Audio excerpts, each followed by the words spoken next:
The city did not announce itself with grandeur. It emerged instead from geography, from the slow insistence of land and water narrowing human movement into a single, unavoidable passage. Where Europe thinned toward Asia and the seas tightened into a channel, the ground rose just enough to command what passed beneath it. Ships could not avoid these waters. Armies could not march around them. Trade, migration, and war all converged here long before stone walls or imperial titles gave the place a name. The site that would become Constantinople was first understood not as a vision, but as a constraint placed upon the world, a point where movement was forced to pause, negotiate, or submit. Its importance was not declared. It was discovered repeatedly by those who had no alternative but to pass near it. The Bosporus was narrow, but its implications were vast. To the north lay the Black Sea, feeding grain, timber, and manpower from distant interiors. To the south opened the Mediterranean, binding together markets, fleets, and cultures across thousands of miles. The currents themselves imposed order, pulling ships along predictable paths, making some approaches difficult and others inevitable. From the hills above, the water could be watched, measured, taxed, defended. This was not a location chosen for beauty or comfort. It was chosen because the world, shaped by coastlines and winds, had already chosen it first. Long before emperors recognized its value, the land revealed its logic. Three sides were wrapped in water, offering natural defense. The remaining landward approach narrowed into a manageable front, where fortifications could concentrate strength rather than disperse it. The climate was harsh enough to discourage complacency but mild enough to sustain year-round occupation. Fresh water could be secured. Harbors could be deepened and protected. From this ground, control did not require constant expansion. It required holding. And holding, in an age of fragile logistics and slow communication, was often more powerful than conquest. The early settlement that took root here understood survival before ambition. Fishermen worked the currents. Merchants learned the rhythms of passing ships. Soldiers learned which approaches mattered and which could be ignored. Every generation inherited the same lesson. This place was not optional. Powers that bypassed it paid for that decision later, usually in grain shortages, disrupted trade, or exposed borders. Those who occupied it found that influence arrived uninvited. Attention followed control. Rivalries formed even when none were sought. As the Roman world expanded eastward, it carried with it immense administrative weight. Roads stretched farther, armies marched longer, and messages took weeks to arrive where once they took days. The empire grew not only in territory but in strain. Governing from the western Mediterranean increasingly meant reacting too late to crises unfolding in the east. Provinces closest to the empire's wealth and manpower were also closest to its most persistent threats. The older centers of power were distant from both. Geography, once a background condition, became a strategic problem demanding resolution. The city at the Bosporus offered an answer without ideology. From here, imperial authority could sit closer to the resources that sustained it and the frontiers that endangered it. Grain shipments from Egypt, troops from the Balkans, diplomacy with Eastern kingdoms, all converged more naturally at this point than at Rome. The land did not promise invulnerability, but it offered balance. Distance was reduced. Response times shortened. The empire's center of gravity shifted not because tradition demanded it, but because survival increasingly required it. What mattered most was not what the city represented, but what it enabled. Taxes collected here moved efficiently through imperial systems. Armies stationed nearby could redeploy along multiple fronts. Religious authority, administrative law, and military command began to overlap spatially rather than operate across vast separation. The city functioned as a hinge, allowing disparate parts of a sprawling empire to move together rather than pull apart. In a world where cohesion was fragile, this alone was transformative. Life within the growing city reflected its purpose. Streets were crowded not with spectacle, but with labor. Dockworkers hauled goods that never stayed long. Bureaucrats processed documents whose destinations lay hundreds of miles away. Soldiers trained not for parade, but for readiness, aware that threats might arrive by land or sea with little warning. Even silence had weight here. The pause before a fleet appeared on the horizon or before a caravan entered the gates carried consequences felt far beyond the walls. Constantinople did not initially define itself as the heart of an empire. It functioned first as its connective tissue. When pressure mounted elsewhere, the city absorbed it. When distant provinces strained against central authority, the city mediated. Its strength lay in coordination rather than domination. It did not replace older centers overnight, but it quietly outperformed them, offering efficiency where tradition offered familiarity. The city's growth was therefore cumulative, not explosive. Each advantage layered atop the last. Each successful defense reinforced the logic of its placement. Each administrative reform found easier expression here than elsewhere. Over time, the question ceased to be whether the city mattered. The question became whether the empire could function without it. No prophecy surrounded its rise. No single moment marked its necessity. The city simply remained, consistently relevant as circumstances changed around it. Empires rose and contracted, borders shifted, alliances hardened and broke, yet the logic of the Bosporus persisted. Control here meant influence elsewhere. Loss here would mean exposure everywhere.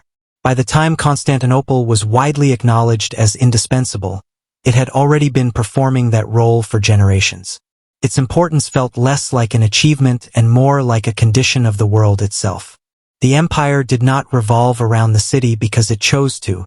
It did so because geography, logistics, and time offered no other stable arrangement.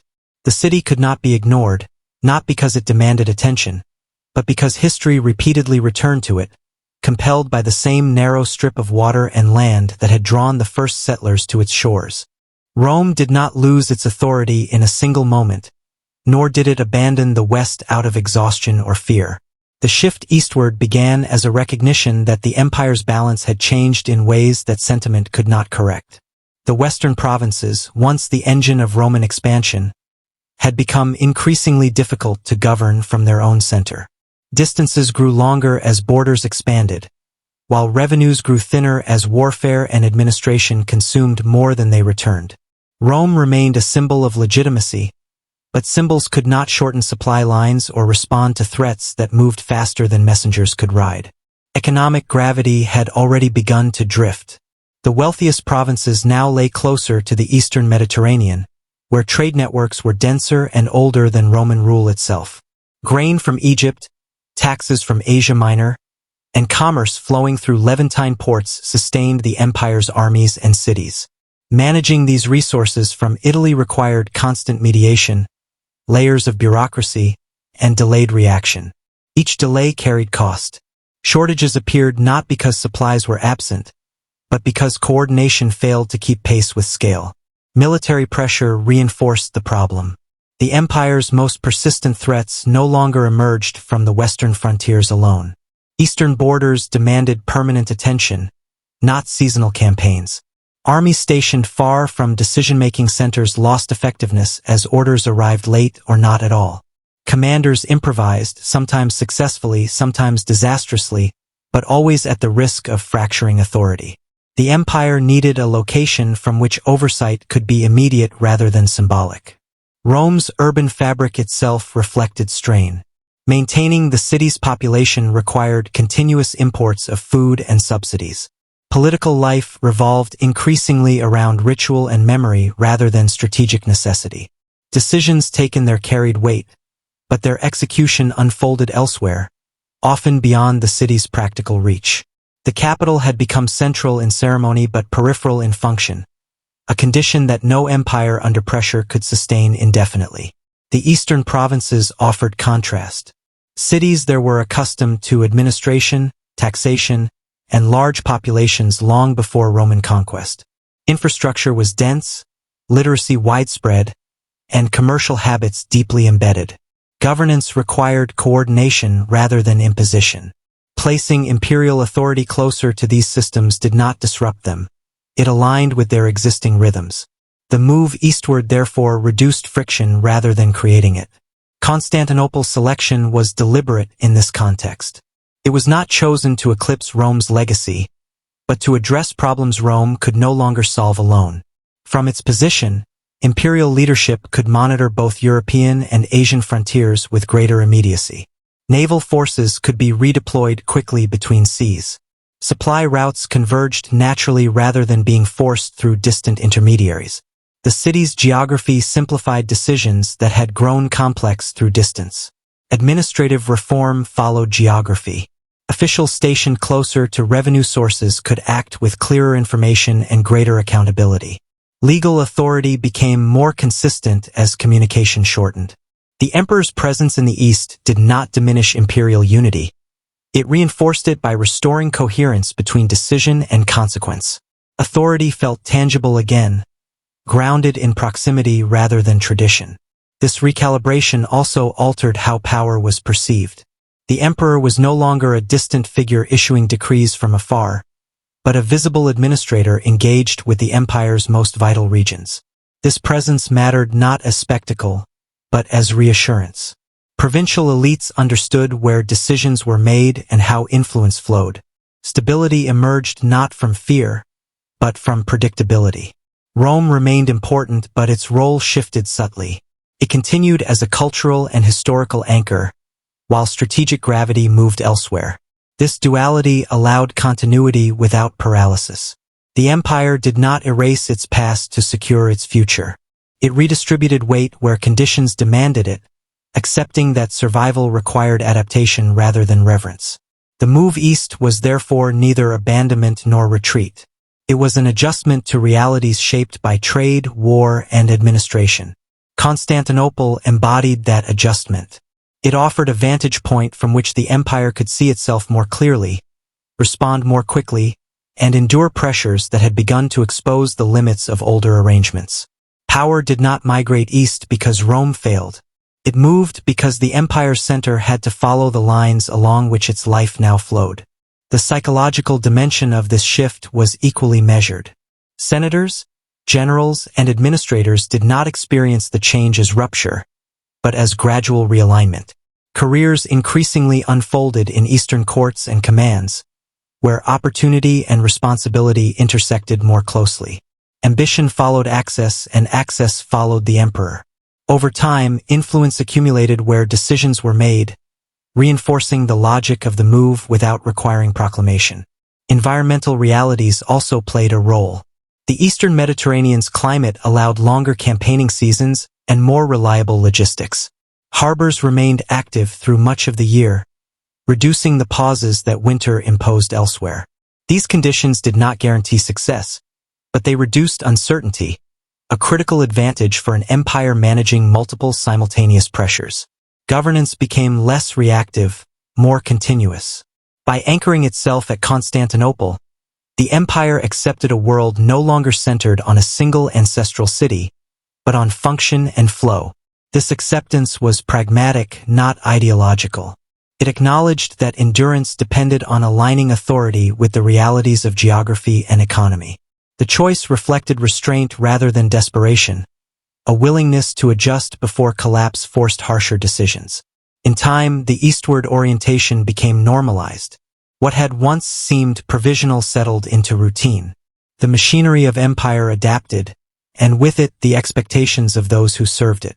Rome remained present in law and memory, but the work of holding the empire together increasingly passed through Constantinople's gates. The shift did not announce a new empire.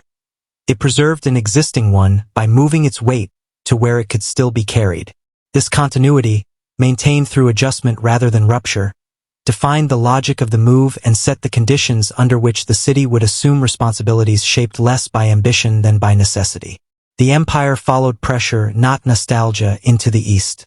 Steadily, Constantinople did not impose itself through spectacle. Its authority accumulated through repetition, through the daily movement of people, documents, goods, and orders that passed through its gates and did not return unchanged. What distinguished the city was not grandeur alone, but coordination. Within its walls, functions that had once operated at distance were drawn together, compressing time and reducing uncertainty. The empire did not become stronger by expanding outward from Constantinople. It became more durable by threading itself inward, tying disparate regions into a system that could feel strain without tearing apart. Administration was the first thread drawn tight. Offices multiplied not as ornament, but as necessity. Tax records, census lists, legal appeals, and military requisitions converged here because nowhere else could process them with comparable speed. Clerks worked in narrow rooms stacked with parchment, copying figures that represented harvests hundreds of miles away. Their labor was quiet and relentless, but its effects were immediate. Decisions once delayed by distance now moved in sequence, each step connected to the next. Authority became procedural, sustained by habit rather than proclamation. Law followed administration. Imperial decrees issued from Constantinople did not merely announce policy. They standardized it. Courts across the empire looked to the city not for innovation, but for consistency. Legal language hardened into forms that could be recognized and enforced regardless of province. This uniformity did not eliminate local difference, but it bounded it. Subjects knew where appeals ended and how judgments were framed. The city became a reference point, not because it imposed justice, but because it stabilized expectation. Religion, too, took on structural weight. Constantinople did not invent faith, but it organized it. Councils convened here not as spiritual gatherings alone, but as instruments of coherence. Doctrine was debated with political consequence in mind, aware that theological division could fracture loyalty as effectively as military defeat. Churches rose not simply as houses of worship, but as anchors of imperial identity. Ritual, calendar, and hierarchy aligned with administrative rhythms, binding belief to governance without reducing it to spectacle. Logistics gave these structures physical force. Roads radiated from the city, maintained not for travel's sake, but for supply. Grain moved predictably, taxed and redistributed with fewer interruptions. Armies were provisioned through systems that anticipated movement rather than reacting to crisis. Warehouses filled and emptied according to schedule, their contents measured against projected need. The city's harbors absorbed constant motion, ships arriving with cargo already accounted for, departing with instructions already issued. Military organization reflected this convergence. Constantinople did not house the empire's largest armies, but it coordinated them. Commanders rotated through the city, receiving orders shaped by broader awareness than any frontier alone could provide. Intelligence flowed inward from borders, was assessed, and redirected outward with adjustment. This circulation reduced the isolation that had once forced generals to act independently. Initiative remained necessary, but it now operated within clearer bounds. The psychological effect of this system was subtle but profound. Officials working within Constantinople experienced the empire as a whole rather than as fragments. A tax shortfall in one province appeared alongside troop movements in another.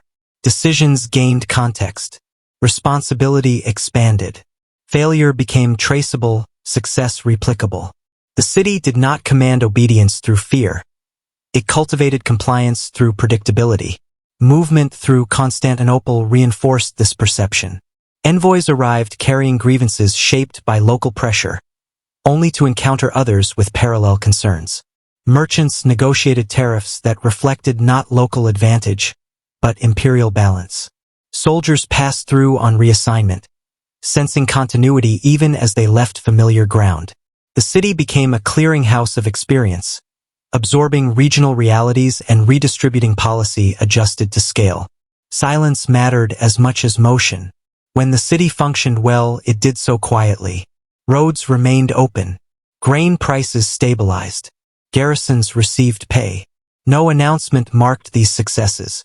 Their absence was noticed only when systems failed elsewhere.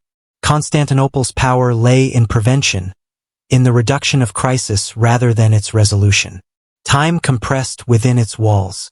Weeks shaved from communication altered outcomes subtly but decisively. Orders arrived before conditions changed beyond recognition. Appeals were heard while grievances were still containable. The empire gained margin, a buffer against chaos that no single fortress or army could provide. This margin did not eliminate vulnerability, but it delayed its consequences. Continuity depended on this delay. Empires rarely collapse from a single blow. They unravel when responses lag behind pressure. Constantinople shortened that lag. By aligning administration, law, religion, and logistics in one place, it created a spine through which authority could move without dislocation. Each component reinforced the others. Remove one and strain increased. Maintain all and stress became survivable. The city's population reflected its role. It was crowded not with celebrants, but with functionaries. Life was ordered around schedules rather than festivals, though ceremony persisted. People lived close to work, measured days by tasks completed rather than events witnessed. This discipline was not imposed harshly. It emerged from necessity. Those who thrived here understood that the city rewarded reliability over brilliance. Constantinople did not replace older centers of power. Connected them. Rome's legacy remained intact, provincial traditions persisted, and local elites retained influence. What changed was alignment. The empire's parts began to move with greater coherence, guided by a center that processed complexity without demanding uniformity. The city acted as mediator rather than master. This connective function was rarely acknowledged openly. It did not lend itself to monuments or slogans. Yet over time, it shaped how the empire experienced itself. Authority felt less dispersed. Decisions felt less arbitrary. Loyalty followed structure, not sentiment. The empire endured not because it expanded endlessly, but because it learned how to hold what it had. Constantinople's role as an imperial spine was therefore not dramatic. It was procedural, cumulative, and quiet. Its power emerged through repetition, through the daily reinforcement of systems that transformed distance into coordination. The city did not command the empire to remain whole. It made fragmentation more difficult, buying time against pressures that would otherwise have pulled it apart sooner. In doing so, it demonstrated that endurance in a vast empire depended less on conquest than on connection, less on force than on structure steadily maintained. Christianity did not arrive in Constantinople as a settled force. It entered the city while still contested, still shaping its language, hierarchy, and relationship to power. What distinguished Constantinople was not that it embraced faith earlier or more fervently than other cities, but that it gave belief an address, a schedule, and an administrative framework. Religion here did not float above governance. It moved alongside it, bound by proximity and necessity. As imperial authority concentrated in the city, so too did the mechanisms through which belief was defined, defended, and disciplined. The emperor's presence altered the character of Christian life. Faith had long existed across the empire in diverse forms, shaped by local tradition and interpretation. In Constantinople, those variations encountered the demands of unity. Doctrine became more than a matter of conscience. It became a matter of order. Disagreement carried consequences not only for souls, but for loyalty and cohesion. The city's leaders understood that belief could fracture authority as efficiently as invasion if left unmanaged. What emerged was not suppression, but structure. Councils convened within the city's walls brought bishops, theologians, and imperial officials into the same physical space. The environment mattered.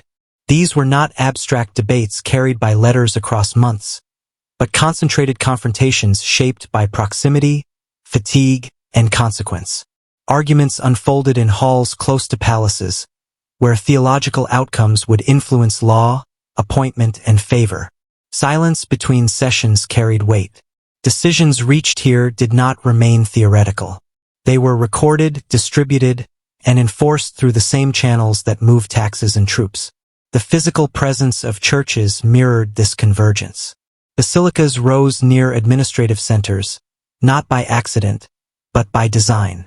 Worship aligned with civic rhythms. Feast days followed imperial calendars.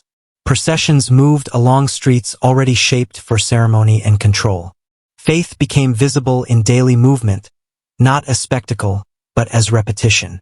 Citizens encountered belief not only in prayer, but in law courts, public announcements, and ritualized displays of unity. Religion became a shared language through which authority communicated legitimacy. Clergy operating in Constantinople adapted to this environment.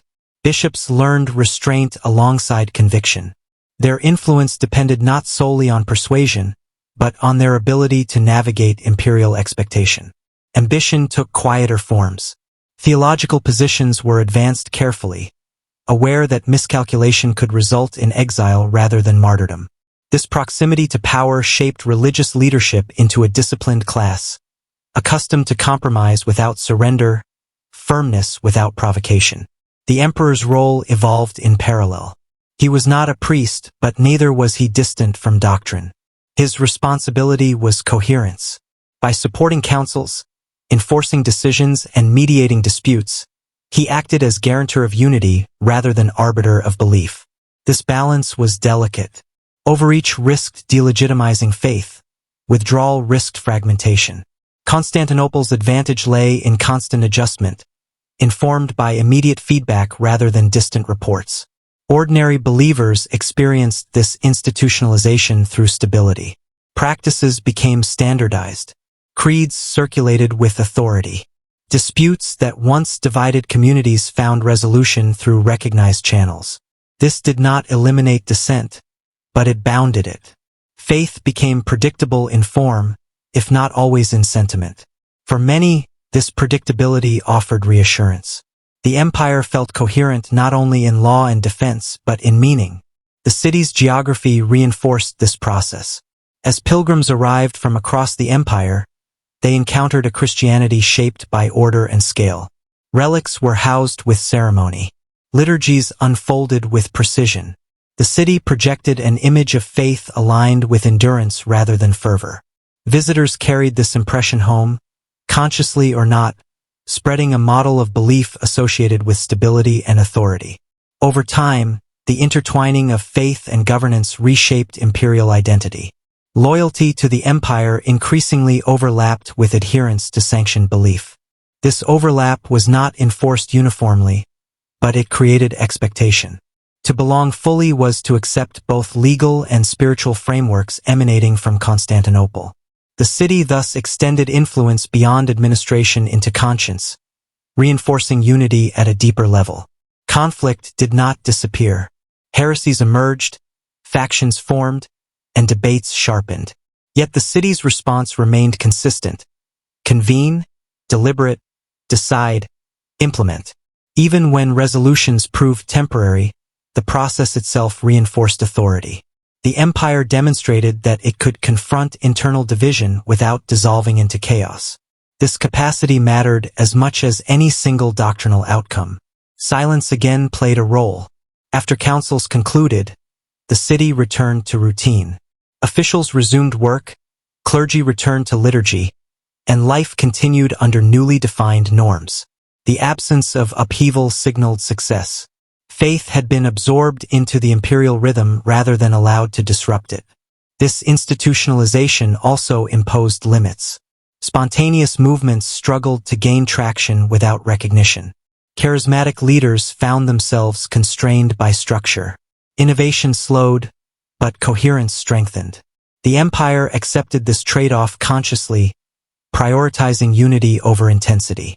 Constantinople became the place where belief was made durable rather than dynamic. The city did not claim to invent Christianity's truths. It claimed responsibility for their management.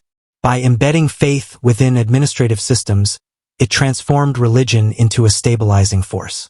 This transformation was gradual, uneven, and often contested, but it endured because it addressed a central imperial need: continuity. As generations passed, it became difficult to separate the idea of empire from the structures of belief that supported it. Churches stood as visibly as fortifications. Ritual reinforced authority as consistently as law. Constantinople did not merely host faith. It gave it a form capable of surviving scale, diversity, and pressure. This convergence deepened the city's role as the empire's anchor. Where belief fractured elsewhere, Constantinople offered resolution. Where authority weakened, it offered legitimacy. The city's religious function did not replace its administrative spine. It strengthened it. Together, they formed a system in which governance and faith reinforced one another, allowing the empire to hold together not only through force and policy, but through shared structure of meaning steadily maintained. Pressure reached Constantinople long before it announced itself in violence. It arrived as rumor carried by merchants, as altered routes on shipping manifests, as unfamiliar banners reported along distant frontiers. The city absorbed these signals quietly. Its streets remained crowded, its harbors active, its administration steady. Threat was not an interruption to life here. It was an expected condition. From its earliest years as an imperial center, Constantinople existed with the understanding that attention invited challenge. Survival depended not on reacting dramatically, but on maintaining systems designed to endure repeated strain. The walls embodied this philosophy. They were not symbols of defiance but instruments of calculation. Layered, repaired, extended, and manned with discipline, they represented accumulated knowledge about siege and time. Stone absorbed impact. Space absorbed shock. Attackers faced not a single barrier, but a sequence of delays that transformed urgency into attrition. For the city's defenders, this bought clarity. Time allowed coordination, diplomacy, and supply to operate alongside force. The walls did not promise safety. They promised opportunity. Beyond stone, water served as both barrier and artery. Control of the surrounding seas limited how threats could approach and how long they could remain. Naval patrols were not glamorous, but they were constant. They tracked movement, escorted supply, and disrupted attempts to isolate the city. Even during sieges, maritime access often remained contested rather than closed. Grain continued to arrive. Communication persisted. The city learned to function under pressure without surrendering rhythm. Diplomacy extended this endurance outward. Constantinople rarely met every threat with arms alone. Envoys traveled as persistently as soldiers, carrying offers shaped by calculation rather than fear. Tributes, treaties, and strategic marriages were tools, not concessions. The city understood that conflict could be deferred as effectively through negotiation as through force.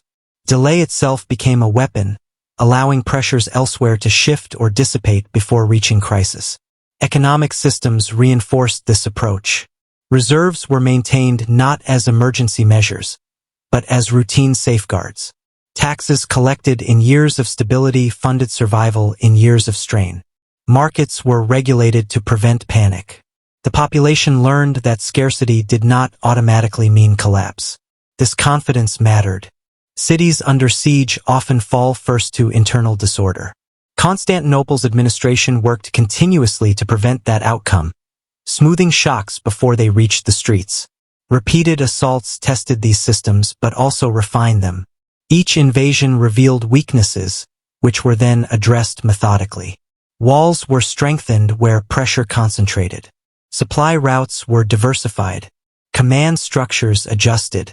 The city treated survival as an iterative process rather than a single achievement. Endurance became institutional knowledge, passed from one generation of officials and soldiers to the next.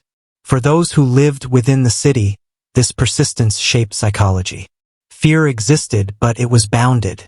Citizens understood procedures during crisis. Bells, orders, and closures followed familiar patterns. Life narrowed temporarily, then widened again. The absence of panic became a form of collective discipline. People learned that most threats did not end the city, and this expectation influenced behavior. Endurance became normalized, embedded in routine rather than celebrated as triumph. Rival powers misread this normalization. They expected fatigue, desperation, or collapse after prolonged pressure. Instead, they encountered predictability. Negotiations resumed after failed assaults. Trade recovered. Administration continued. The city did not signal victory. It simply persisted. This persistence discouraged escalation as often as it provoked it. Opponents calculated costs and reconsidered priorities, recognizing that capturing Constantinople required resources and commitment few could sustain indefinitely. The city's leadership played a restrained role in this dynamic. Emperors did not present themselves as heroic defenders at every moment. Their authority lay in continuity. Orders were issued calmly. Appearances were measured. Overreaction was avoided because it risked amplifying fear. Confidence was conveyed through routine rather than rhetoric. This restraint reinforced trust in systems rather than individuals. Silence again became significant. After sieges lifted or invasions withdrew, the city returned to normal without spectacle. Repairs began quietly. Markets reopened. Religious services resumed their schedules. Memory of danger faded into expectation rather than trauma. The city did not commemorate every survival as extraordinary. Doing so would have undermined the very normalcy that sustained it. Over time, Constantinople's reputation hardened. It was known as a city that could be pressured but not easily broken. This reputation itself became a defensive asset. Potential attackers weighed effort against likelihood. Many chose alternatives. The city's endurance reshaped strategic landscapes far beyond its walls, influencing decisions made hundreds of miles away. This resilience did not depend on any single element. Remove the walls and diplomacy faltered. Remove naval control and supply failed. Remove economic discipline and morale collapsed. The city's strength lay in integration. Each system compensated for strain on the others. Failure was absorbed, redistributed, and managed rather than allowed to cascade. Living under constant external pressure also shaped the city's sense of time. Urgency was tempered by patience. Decisions were made with long horizons in mind. Immediate victory mattered less than continued existence. This perspective distinguished Constantinople from powers driven by rapid expansion or decisive confrontation. The city's aim was not dominance, but persistence. As decades passed, invasions blended into memory as episodes rather than turning points. The city's survival no longer required explanation. It was assumed. This assumption influenced how both inhabitants and outsiders perceived history. Constantinople seemed less like a fortress holding out against fate and more like a fixed element around which fate adjusted. The accumulation of these experiences reinforced inevitability. The city had been tested repeatedly and remained. Its systems had been strained and adapted. Survival ceased to feel contingent. It felt structural. Constantinople did not endure because it was lucky, nor because it was uniquely brave. It endured because it was organized to do so, because endurance had been designed into its walls, its administration, and its habits. This normalization of resilience carried consequences. Confidence bred continuity. Continuity reinforced authority. Authority attracted further pressure, which in turn refined endurance. The cycle sustained the city through centuries of challenge without dramatic reinvention. Constantinople existed in a state of constant readiness that never fully relaxed, yet rarely panicked. By the time external threats intensified further, the city had already learned how to live surrounded. Being tested no longer defined it. It was simply the condition under which it operated. The empire relied on this steadiness. As long as Constantinople held, coherence remained possible. Its unbroken survival did not promise permanence, but it delayed fragmentation long enough for the empire to continue functioning. Endurance became not an exception, but the city's most ordinary quality, steadily maintained under pressure that never fully disappeared. As the outer provinces thinned and vanished, the change did not arrive in Constantinople as catastrophe. Came as absence. Reports stopped coming from once familiar names. Tax flows narrowed. Military registers listed fewer distant garrisons and more units reassigned closer to the capital. Maps did not need to be redrawn immediately. Administrators already knew where authority still functioned. What remained coherent increasingly traced back to the city itself, where records were kept, orders issued, and legitimacy confirmed. The empire did not collapse inward suddenly. It folded slowly around its center. This contraction altered the meaning of distance. Territories once separated by weeks of travel were now irrelevant. What mattered was proximity to Constantinople's walls, harbors, and bureaucratic reach. The city's streets felt busier, not emptier. Officials displaced from lost regions arrived with families, documents, and habits shaped elsewhere, bringing their experience into a system that absorbed them. Survival depended less on managing diversity across vast space and more on managing concentration under pressure. Administrative life adjusted accordingly. Departments once responsible for frontier oversight shifted toward internal coordination. The empire's paperwork grew denser even as its geography shrank. Decisions became more immediate, their consequences more visible. Errors could no longer be absorbed by distance. A failed levy or delayed shipment affected the capital directly. This proximity sharpened discipline. Processes were reviewed, tightened, and enforced with greater consistency. Constantinople's role was no longer to connect distant regions. It was to hold together what remained. The military reflected this shift. Armies that once projected power outward were redeployed defensively, clustered around strategic approaches to the city.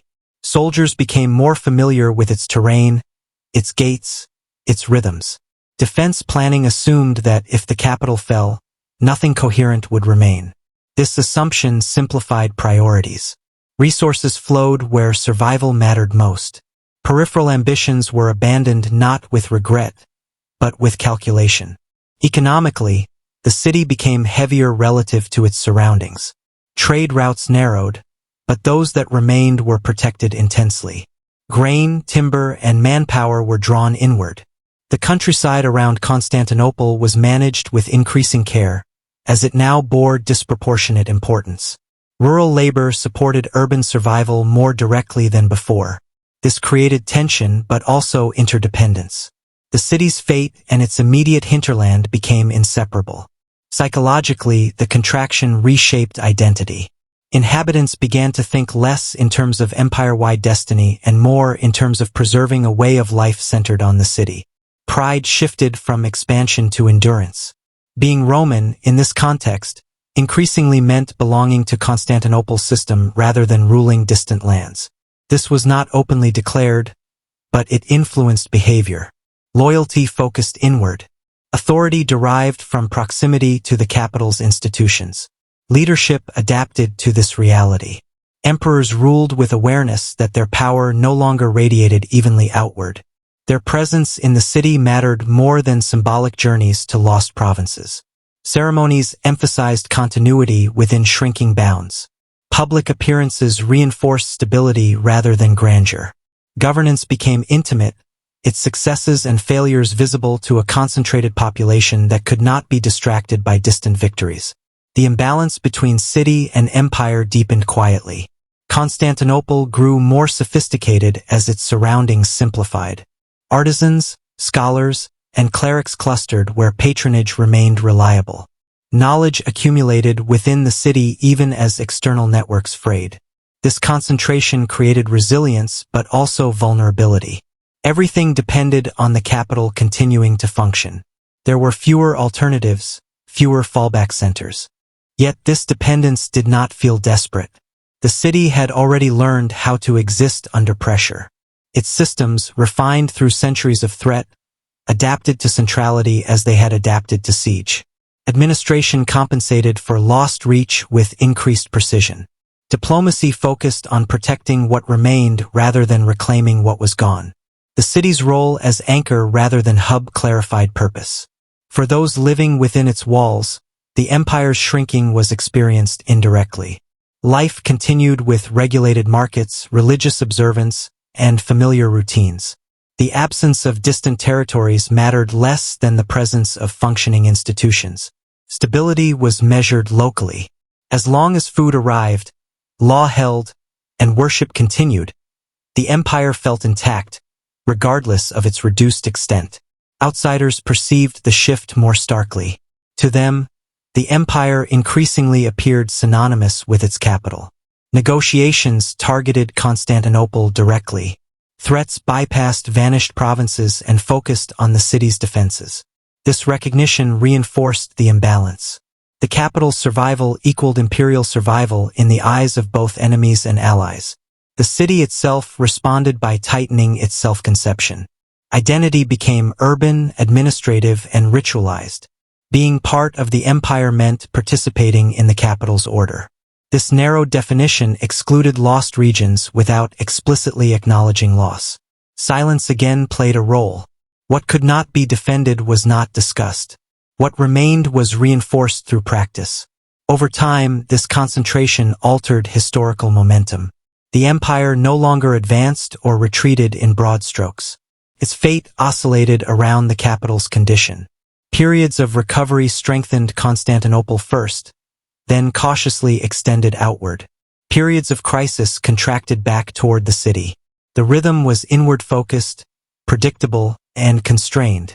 This transformation did not weaken the capital. It magnified it. Constantinople became heavier, more essential, and more alone. The empire existed because the city functioned, not the other way around. This inversion was gradual and largely unspoken, but it reshaped governance, loyalty, and strategy. By becoming an anchor, Constantinople accepted a different burden. Could no longer rely on distributed strength. Every decision mattered more. Every failure carried greater weight. Yet the city had been preparing for this role unknowingly for centuries, refining systems that favored endurance over reach.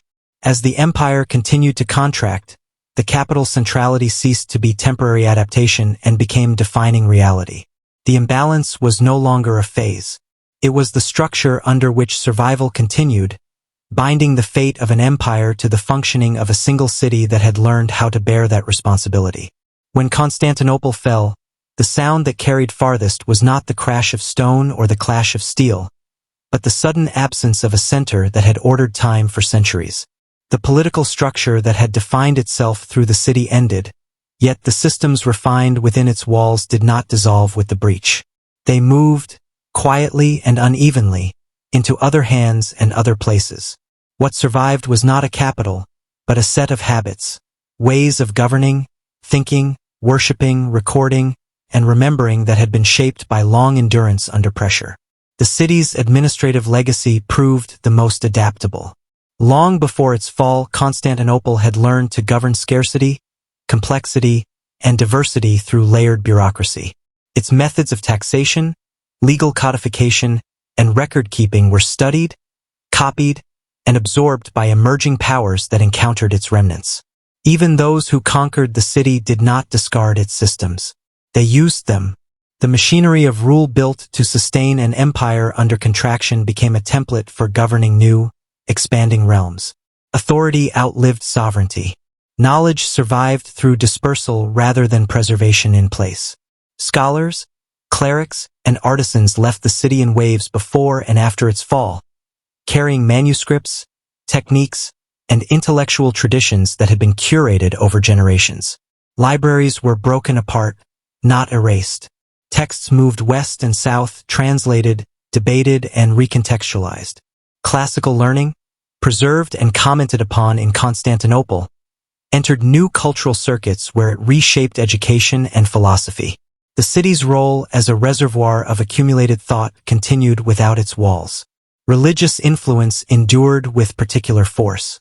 Constantinople's synthesis of faith and governance had defined Christian imperial identity for centuries, and its theological debates did not end with political defeat. Ecclesiastical structures persisted independently of the state that once protected them. Liturgies, doctrines, and administrative church practices carried forward into new polities, shaping how religion interacted with power elsewhere. Even where political allegiance shifted, spiritual lineage remained traceable to the city's authority. The legal tradition proved especially resilient. Laws refined through centuries of crisis were valued for their clarity and adaptability. Codifications produced in Constantinople were studied far beyond its former borders, influencing legal thought in regions that had never been directly ruled from the city. The emphasis on written law, procedure, and precedent offered stability to societies navigating change. In this way, the city's concern with order outlasted its capacity to enforce it. Cultural memory transformed rather than vanished. Constantinople ceased to exist as an imperial capital, but it did not disappear from imagination. It became a reference point, invoked as precedent, warning, or aspiration. For some, it represented continuity lost. For others, legitimacy gained through succession. Its image shifted depending on need, but its weight remained. Few cities that fall continue to exert such gravitational pull on how history is told. The conquerors themselves became carriers of its legacy. They inherited infrastructure designed for endurance and adapted it to their own ambitions. Roads, ports, and defensive concepts were reused rather than replaced. The city's physical form guided new governance even as symbols changed. This continuity underscored a deeper truth. The city had always been more functional than symbolic. Its survival strategies could be repurposed by any power willing to learn them. Ordinary practices also endured. Techniques of trade, craftsmanship, and urban organization spread outward with displaced populations. Markets elsewhere began to resemble those once regulated by Constantinople's standards. Coins, measurements, and commercial customs reflected habits shaped by long imperial oversight. Economic life retained traces of the city's influence long after its political authority ended. Psychologically, the fall marked a shift rather than an erasure. For those who remembered the city, loss was tempered by recognition that its essence had already been shared. The empire had been shrinking into the capital for generations. When the city fell, it released what it had concentrated. Identity, once tied to place, adapted to movement. Being Roman had already become a matter of practice rather than territory. History did not conclude at the moment of capture. It changed custodians. The narrative of inevitability that had sustained Constantinople through centuries of siege transformed into a narrative of transmission.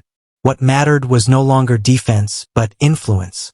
The city's success was measured not by survival, but by how thoroughly its systems permeated others. The absence of finality is what defines this legacy. Constantinople's fall did not close an era neatly. It redistributed it.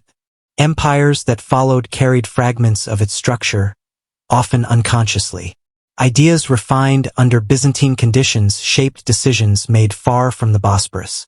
The city's long experience with constraint informed how later states understood endurance. In this way, the city that once held an empire together continued to function, even without walls or emperors. It held together lines of thought, practice, and memory that outlived any single political order. Its decline did not negate its purpose. It fulfilled it differently. The story ends not with silence, but with diffusion. What survived the fall was not the empire itself, but the logic that sustained it. That logic moved on, shaping new centers of power that would, in time, face their own limits. History, transferred rather than terminated, carried Constantinople forward as an influence rather than a place. The city could not be ignored in life, and it could not be erased in defeat. Its endurance lay in what it taught others to preserve when circumstances narrowed and pressure mounted. In that continuity, the fall becomes less an ending than a passage, and Constantinople remains present not as a monument, but as a method.